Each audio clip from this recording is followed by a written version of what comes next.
Assalamualaikum warahmatullahi wabarakatuh dan selamat pagi. Saya Sunja Sarhaputra, ketua dari kelompok 2. Saya akan menjelaskan tentang jenis kalimat dan kalimat efektif. Sebelumnya kita mengetahui bahwa kalimat adalah suatu kesatuan ujar yang mengungkapkan suatu konsep pikiran dan perasaan. Itu dikutip dari Mulino 1999. Untuk kalimat sendiri itu memiliki beberapa jenis. Yang pertama, kalimat berdasarkan unsur pembentukannya. Berdasarkan unsur pembentukannya, kalimat ada yang berklausa dan tidak berklausa. Kalimat yang berklausa itu yaitu kalimat yang memiliki SPOK. Lalu kalimat yang tidak berklausa adalah kalimat yang tidak memiliki klausa atau tidak terdiri dari SPOK. Lalu berdasarkan pembentuknya, kalimat memiliki dua jenis, yaitu ada kalimat tunggal dan kalimat majemuk. Kalimat tunggal adalah suatu kalimat yang terdiri dari satu objek dan satu predikat. Kalimat tunggal sendiri berdasarkan bentuk predikat yang dibagi lagi menjadi 5 bagian, yaitu kalimat predikat nomina, predikat verba, kalimat predikat adjektiva, predikat numeralia, dan predikat frasa preposisional. Lalu setelah kalimat tunggal ada kalimat majemuk. Kalimat majemuk adalah kalimat yang mengandung dua pola kalimat atau lebih. Kalimat majemuk dibedakan lagi menjadi kalimat majemuk setara dan juga kalimat majemuk yang terdiri atas perluasan kalimat tunggal. Untuk kalimat majemuk setara itu dibagi menjadi kalimat majemuk setara gabungan, kalimat majemuk setara pilihan, kalimat majemuk setara perlawanan, kalimat majemuk setara urutan. Dan untuk kalimat majemuk yang terdiri atas perluasan kalimat tunggal, itu adalah kalimat yang memiliki bagian kalimat diperluas sehingga membentuk kalimat baru yang disebut anak kalimat. Sekian dari saya, untuk selanjutnya akan dijelaskan oleh teman saya, yaitu saudari Siti Aprilia Wulandari. Assalamualaikum warahmatullahi wabarakatuh. Perkenalkan, saya Siti Aprilia Wulandari. Di sini saya akan menjelaskan tentang kalimat berdasarkan fungsinya. Jadi menurut fungsinya, kalimat itu dibagi menjadi 3. Yang pertama kalimat pernyataan, yang kedua kalimat pertanyaan, dan yang ketiga adalah kalimat perintah. Yang pertama, kalimat pernyataan atau berita atau deklaratif adalah kalimat yang isinya memberitahukan sesuatu kepada pembaca atau pendengar. Pada ragam bahasa lisan, bagian akhir kalimat berita ditandai dengan nada yang menurun. Sementara pada ragam bahasa tulis, bagian akhir kalimat ditandai dengan tanda titik. Bentuk kalimat berita bermacam-macam, bisa berupa kalimat aktif atau pasif, kalimat positif atau negatif, kalimat langsung atau tidak langsung, kalimat tunggal atau majemuk, dan lain sebagainya. Kalimat berita dapat berbentuk apa saja, asalkan isinya merupakan pemberitahuan. Dalam penggunaannya, kalimat berita memiliki beragam tujuan, antara lain menyatakan pemberitahuan, laporan, pengharapan, permohonan, perkenalan, undangan, dan lain sebagainya. Yang kedua, kalimat pertanyaan atau interrogatif adalah kalimat yang isinya menanyakan sesuatu atau seseorang. Kalimat pertanyaan berfungsi menanyakan sesuatu. Kalimat ini memiliki pola intonasi yang berbeda dengan kalimat berita. Perbedaannya terletak pada nada akhirnya. Pola intonasi kalimat berita bernada akhir turun.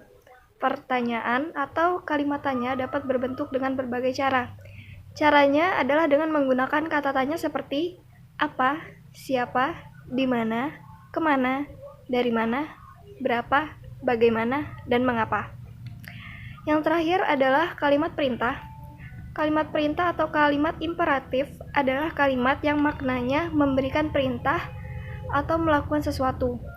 Kalimat perintah dipakai jika penutur ingin menyuruh atau melarang orang melakukan sesuatu. Dalam bentuk tulis, kalimat perintah seringkali ditandai dengan tanda seru, meskipun tanda titik bisa pula dipakai. Dalam bentuk lisan, nadanya naik pada akhir kalimat. Nama saya Dwina Putra Octavia, saya dari kelompok 2. Saya akan menjelaskan tentang jenis-jenis kalimat berdasarkan kelengkapan unsurnya dan berdasarkan susunan subjek dan predikatnya. Yang pertama, berdasarkan kelengkapan unsurnya. Terdiri atas 2 kalimat. Yang pertama adalah kalimat sempurna atau mayor, dan yang kedua adalah kalimat tak sempurna. Kalimat sempurna adalah kalimat yang terdiri atas klausa bebas. Contohnya, ayah sedang meminum kopi. Ayah sebagai subjek, sedang meminum sebagai predikat, dan kopi sebagai objek. Yang kedua adalah kalimat tak sempurna atau minor. Adalah sebuah kalimat yang sudah subjek dan predikatnya tidak lengkap atau tidak ada sama sekali. Contohnya di toko buku. Di toko buku merupakan sebuah keterangan tempat dan tidak memiliki subjek dan predikat. Yang kedua, berdasarkan susunan subjek dan predikatnya. Berdasarkan susunan subjek dan predikatnya terdiri atas dua jenis kalimat. Yang pertama, kalimat versi dan kalimat inversi. Kalimat versi adalah kalimat yang memiliki pola subjek predikat atau SP. Contohnya adalah ibu sedang membuat sayur sop di dapur. Ibu sebagai subjek, sedang membuat sebagai predikat, dan sayur sop sebagai objek. Yang kedua adalah kalimat inversi. Kalimat inversi adalah sebuah kalimat yang memiliki pola predikat subjek atau PS. Contoh kalimatnya adalah dibuangnya sampah-sampah itu ke dalam tong sampah. Dibuangnya sebagai predikat, sampah-sampah itu sebagai subjek, dan tong sampah adalah sebagai keterangan tempat. Assalamualaikum warahmatullahi wabarakatuh. Saya Linda Ayu dari kelompok 2 yang membahas tentang jenis kalimat dan kalimat efektif. Yang saya jelaskan pertama di sini kalimat efektif. Kalimat efektif yaitu kalimat yang memiliki kemampuan untuk menimbulkan kembali gagasan-gagasan yang ada pada pikiran pendengar atau pembicara, seperti gagasan yang ada pada pikiran si pembicara. Kalimat dikatakan efektif apabila si pembicara mampu menyampaikan pesan, gagasan, perasaan, maupun pemberitahuan yang sesuai dengan yang dimaksud pembicara.